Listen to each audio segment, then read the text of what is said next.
Okay, so my camera cut off. I'll continue. So essentially, his character's name is Gary. Um, and she's like, "I hope Gary's having a good time." It's like, Gary, who's Gary? And it cuts back saying, Gary, he's your son. And then they drive later on near the end of the movie, and they're like, Gary, your son, Gary. And it's like, who is this Gary character you're thinking of? I just thought that was fucking hilarious.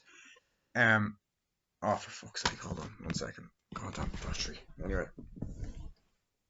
uh. Does he wash up? He never washed up. Does he clean up? He never cleans up. Does he wash up? He never washed up. Okay, there we go. So essentially, we get this great scene. Fuck off, Windows. Sorry. Um, that towards the end of the film, or towards like the kind of final act, the party scene, which I think it goes on for like a good while. But every 80s movie has to have a house party scene. And it was just, it's fucking great. It's comedy fucking gold. It's where the shit gets crazy.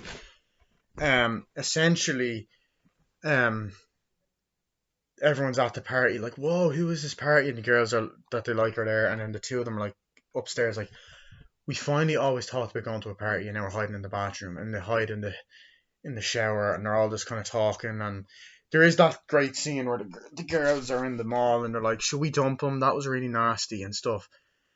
And like, we're sorry, okay? We've gone out with them 3 months. Should we dump him? Like, we're sorry. And they're like, we're sorry. I like that. That was funny. Um, but anyway, like, they're all at the party having fun.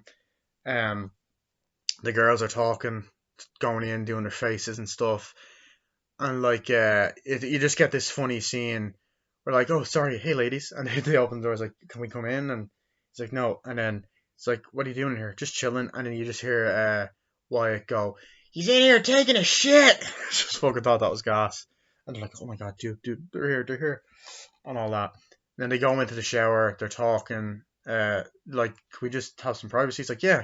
They go into the shower.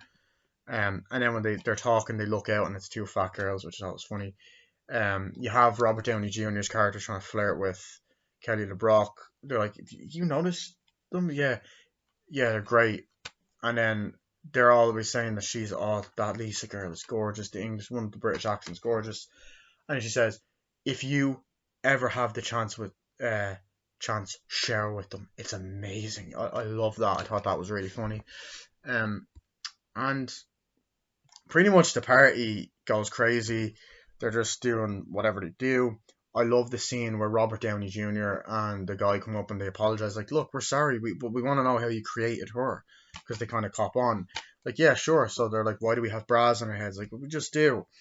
And then you get this great moment where they recreate everything and it goes electrocuted and shit, and it goes crazy, and then like and then like crazy shit happens, like a fucking missile comes out of the fucking floor with the carpet, and I just thought it was a really unique practical effect. Like, there's a missile in my room, Gary. Like, I love that. Um, and then she comes in. You boys had to show off, didn't you? And it's like, yeah. And what you forgot to do is like, we forgot to hook up the doll. You forgot to hook up the doll.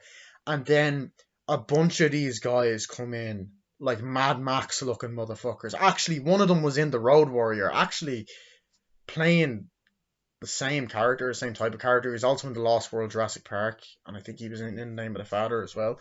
But he comes in, fucking driving like, oh, there's motorcycles in my house, Mike, and then they're shooting and fucking going crazy and freaking people out, like, come on, and then one of the guys is the guy from The Hills of Eyes, the baldy dude, and they're just going crazy, and they come down, they're like, what? And then you just get this amazing fucking sequence where they're like scaring people and shit like that, and they're like, you guys, look, what are you gonna do? You guys are pussies, you always wear a fucking bra on your head, and they don't say fuck, but you always wear a goddamn bra on your head and all this other stuff, and you wear yourself, and then like everyone starts laughing at them, and then you just get this badass moment where Anthony Michael Hall goes, okay, you little bitch, pussy ass, get out of my friend's house. We're gonna whip your ass. Yeah. So you and your FAGGOT friends get out, and then like they pull out a gun and they're like, "Oh," or something, and they're like, "Oh," and he's like, "Ah," and they break and stuff. Like before that, he goes, "Ah," breaks it, but then he's like, "Oh, sorry, we'll leave you alone." And then the baldy guy from his away goes, "Sorry, but we're just gonna go now." And it's just this amazing moment, and he goes, "Oh god, that was amazing, guys. Is everybody okay?" And he accidentally shoots a bullet, and then he goes, "Guys, don't worry, it's a blank, don't worry." And then he shoots it, and it's like, "Oh shit!" And the glass breaks because earlier Lisa pulled a gun on the pair and says, "I do not like your tone." It's like, "Oh, okay, okay." And then when they're in the car, and he's like, "Why would you do that?" And then she sprays him with water. He's like, "What? Like I'm gonna get grounded for that." And he's like, "No, they won't remember that." And then that's when it cuts to when he forgets Gary's name. We get that scene um on the party, and I like the whole aspect of them getting to know the girls, and he's like, "Can I please stay with you? And is it okay if I kiss you?" He's like, "Yeah, sure." When the party's over, it's like, "What about him?" "Oh, we all make mistakes," or something like that, and then they kiss. And then there's also, I love that part where like crazy shit's happening to that place, the radio station or whatever the fuck it is, again, and the woman's there, she's getting dragged out, and her fucking bra comes off, and you see her titties. I love that.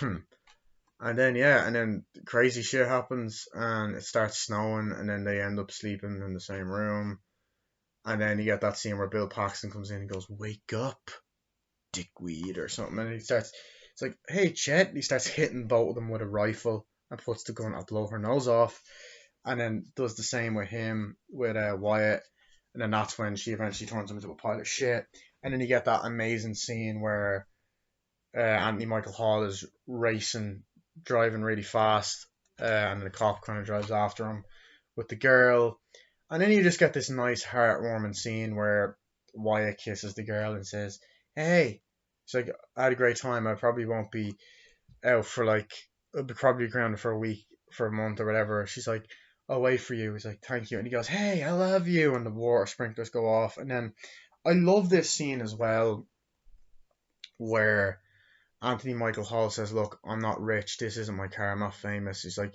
"I just, why are you telling me this? I like you for who you are," and all that stuff. And she even says, "When are you guys going to realize that, they're gonna like you for who you are?"